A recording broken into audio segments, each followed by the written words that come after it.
আব্বা মা তোমরা আমার বাসায় দিও না, তোমার ঘরে ছাড়া আমি কেমনে থাকবো? তোমার ঘরে আমি অনেক ভালোবাসি, তোমরা ছাড়া আমার কি আছে? দেখ তুই অনেক করছিস, তোর আর কোনো কথাই আমি শুনুম না।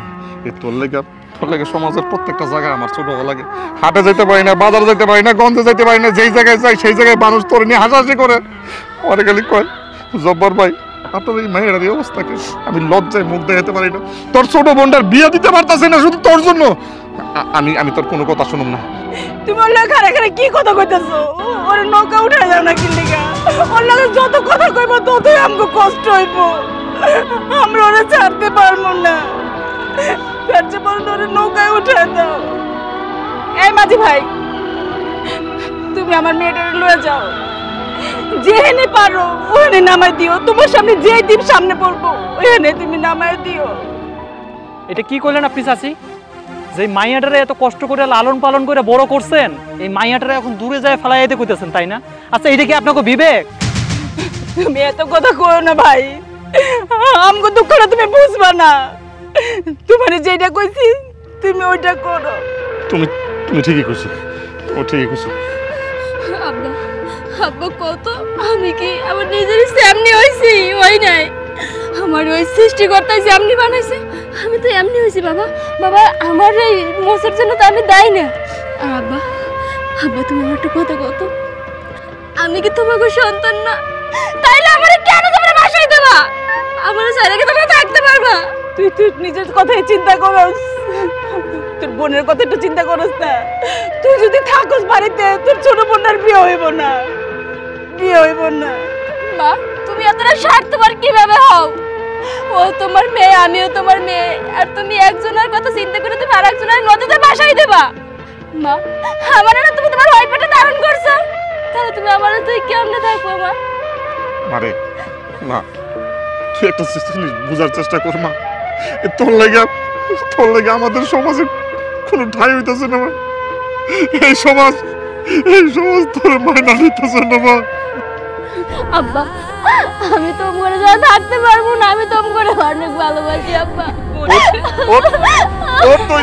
এই যে দাঁড়ান, এই মেয়েটাকে কেন ভাসিয়ে দিচ্ছে? হ্যাঁ স্যার আমার এই মেয়েটার লেগে স্যার সমাজের সংসারে কোনো জায়গায় আমি মুখ দেখাতে পারি না স্যার। হাটে ঘাটে কোনো জায়গায় যেতে পারি না। আমার বিয়ে তো একটা মায়া বড় হয়ে গেছে, ওর জন্য ওরে বিয়ে দিতে পারতেছে না স্যার। এই জন্য আমরা দুজন মনের কষ্ট মনে রেখে ওরে নৌকাতে ভাসাই দেবো স্যার। চাচা আমি বুঝতে পারছি না, এই আধুনিক যুগে মডার্ন যুগে কেউ এরকম করে?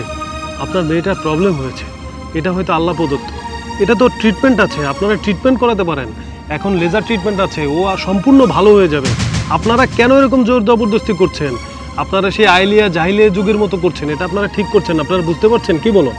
হ্যাঁ আমিও সেটাই বলছি। শোনেন, ও একটা মেয়ে মানুষ, ওকে আপনারা এভাবে নদীতে ভাসিয়ে দিবেন, আপনাদেরও তো কষ্ট হবে বলেন? আপনাদের মেয়ে না?